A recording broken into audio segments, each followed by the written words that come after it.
La RDC, un géant au pied d'argile. Et à l'époque aussi au Mali, on avait une armée totalement démunie, Magloire Kemayo. Oui, je pense que même si on peut établir le parallèle entre la situation à l'est de la RDC et de façon générale la situation sécuritaire en RDC et ce qui s'est passé dans le Sahel, faut pas oublier que le cas de la RDC est tout à fait particulier. La RDC a toujours été quelque chose de très stratégique pour les puissances européennes. Commençons déjà par la conférence de Berlin qui a acté le partage de l'Afrique.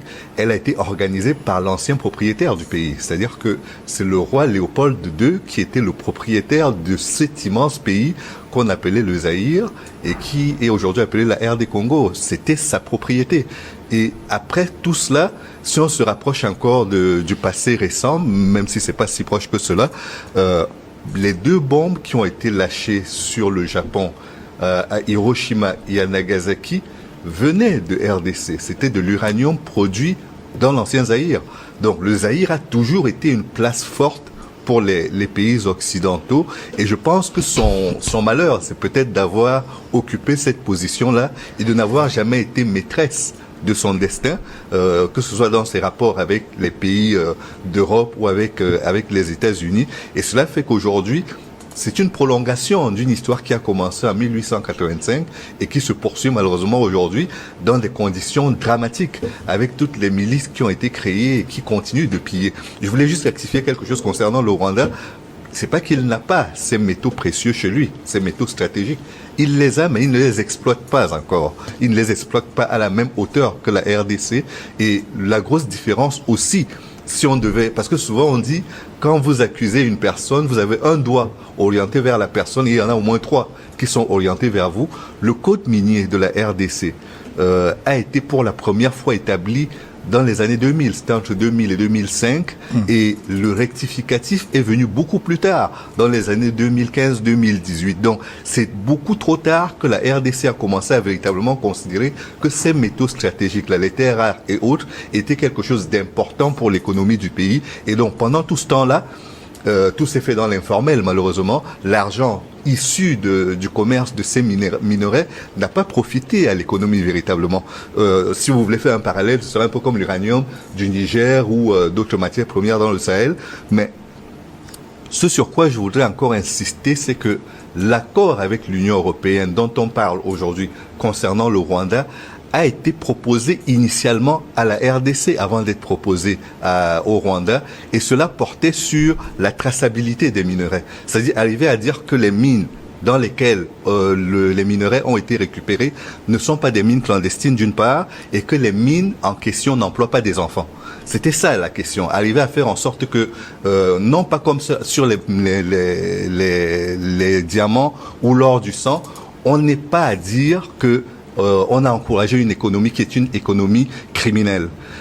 Cet accord n'a pas été signé par la RDC.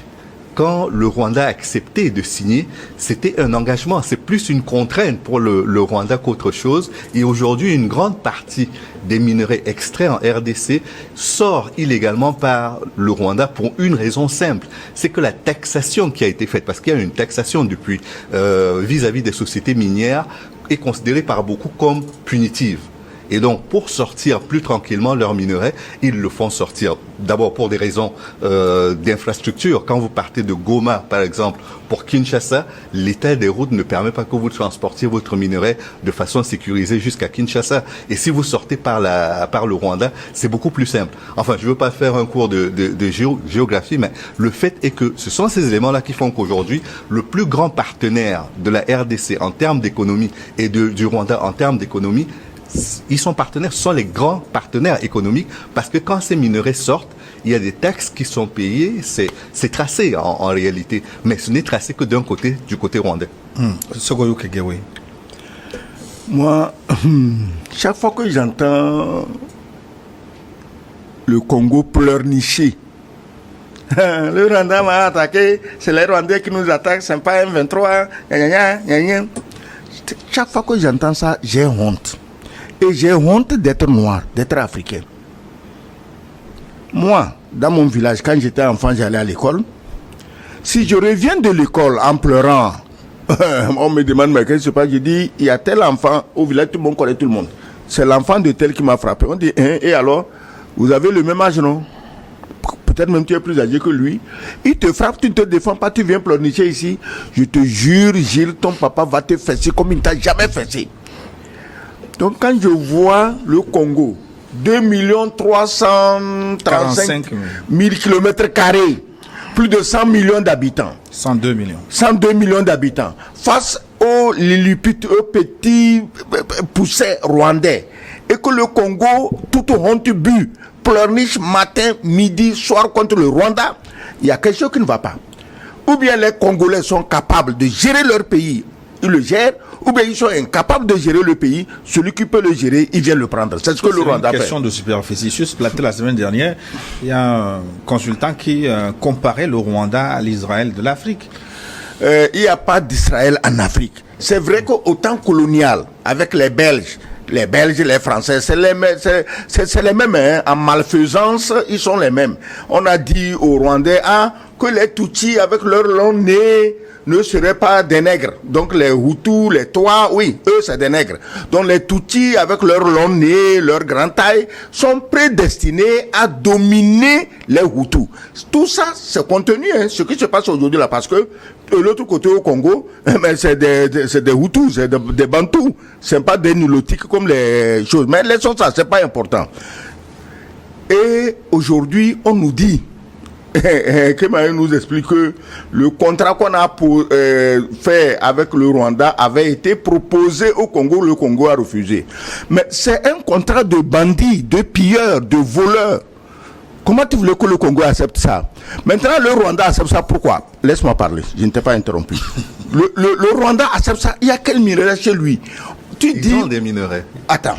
Mais les minerais, c'est la même zone. Oui. Vous prenez la frontière, la richesse. Il y a les minerais. Oui. Il y a les minerais. Il y a par exemple le pétrole plein en Amérique, hein, mais ça ne les empêche pas de venir prendre le pétrole arabe. Donc ils en ont, oui. Oui, ils en ont, mais ils veulent prendre chez les autres. Oui. Donc maintenant, tu sais ce qui se passe? Tu dis il faut la traçabilité. Oui. Mais tous les magouilleurs qu'on a envoyés là-bas pour être chargés de cette traçabilité, ils sont à Kigali ou dans un village du Rwanda où il y a les magasins où on stocke le minerai venu du Congo et c'est seulement dans le magasin qu'il va, ça là, ça vient d'où? Ça là, ça vient d'où? Bon, on lui dit un village qu'on veut. Et puis, est-ce que c'est là-bas qu'il va savoir si c'est un enfant ou c'est un vieux de 80 ans qui a exploité le minerai? Donc, rien n'est fait. C'était une ruse pour exploiter le Congo. Il faut laisser de côté. On avait proposé ça au Congo. Est-ce que je peux poser une question? Oui, pose tes questions. Prenons l'exemple du cacao ou du café. Oui. Nos pays, en général, sont producteurs à la fois de cacao et de café. Oui. Qu'ils ne transforment pas. Oui. Pour acheter le cacao et en faire du chocolat ou autre chose, oui, on vend soit aux Suisses, soit aux Belges. Oui. Et ce sont eux qui sont finalement les producteurs de cacao et de produits dérivés du cacao. Oui. Est-ce qu'on va dire qu'ils sont des receleurs alors qu'ils achètent ces matières premières à vil prix et qu'ils ne produisent aucune quantité de tout cela? La comparaison ne tient pas. C'est la même comparaison. Sois tranquille, tout soit tranquille. Moi, oui, mon papa était producteur de cacao. Oui. On vient le lui acheter. Oui. On le transporte, on le vend.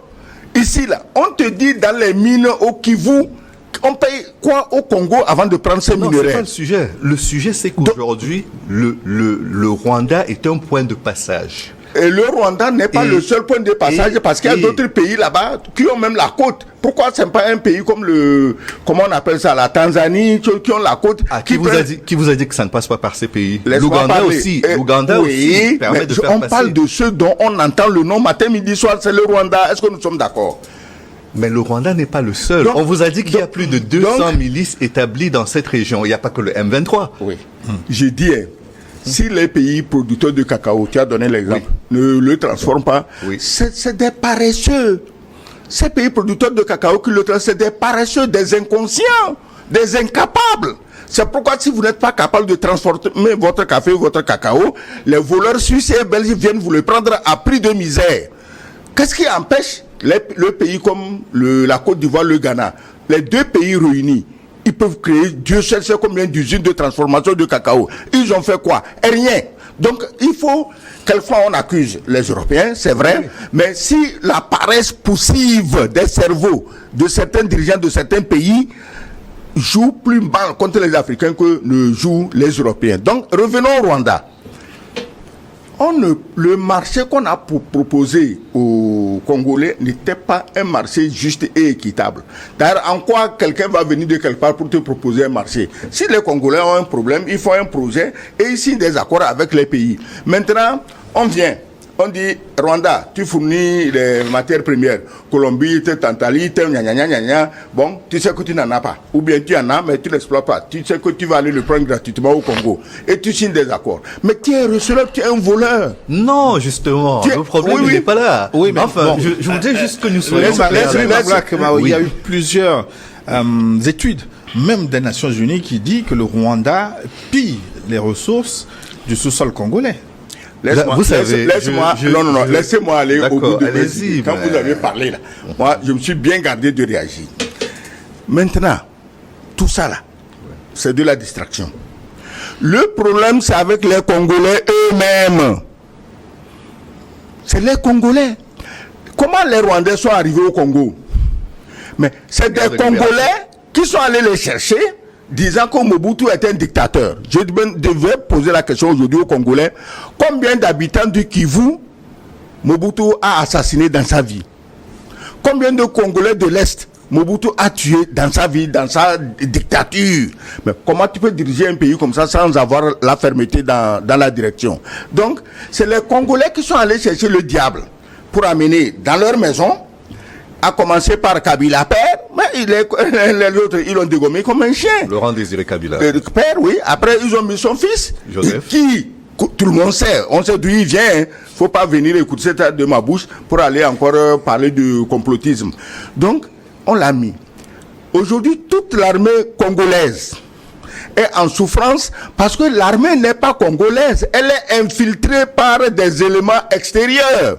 À Goma, la dernière fois, sur 7 officiers qui étaient censés se battre, il y a 5 qui sont partis rejoindre l'ennemi.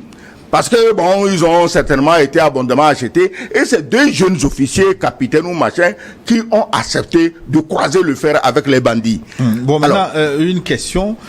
Pourquoi la situation s'est exacerbée sous Tshisekedi? Pourquoi a-t-il échoué, Paul Ameganko, là où Kabila, Joseph, par exemple, a essayé de gérer la situation? En tout cas, elle n'a pas pourri. Pardon. Tu t'adresses à lui, mais pardon. Mais Kabila était un Rwandais, il s'entend avec eux. Tshisekedi est venu. D'abord, le premier problème de Tshisekedi, c'est quoi? Kabila payait 60 millions de dollars au Rwanda par an parce que ses soldats sont venus mourir au Congo. Tshisekedi a refusé de payer. Parce que je ne vais quand même pas payer les gens qui sont venus massacrer mon peuple. Et ça devient un autre problème. Je ne soutiens pas Tshisekedi. Mais le bon sens, 60 millions par an, il a refusé de payer. Et c'est ça qui énerve les autres. Je ne dis même pas qui, vous les connaissez. Et ils sont devenus plus hargneux et ils se battent. Je pose une seule question. Si Kabila n'est pas capable de former une armée capable de défendre le Congo, qu'il aille chercher un autre métier. Tshisekedi. Oui. Qu'il aille chercher un autre métier ailleurs. Parce que nous sommes fatigués de ces humiliations-là. D'accord. Paul Ameganko, voilà. Mais pourquoi Tshisekedi est en train d'échouer là où Kabila a pu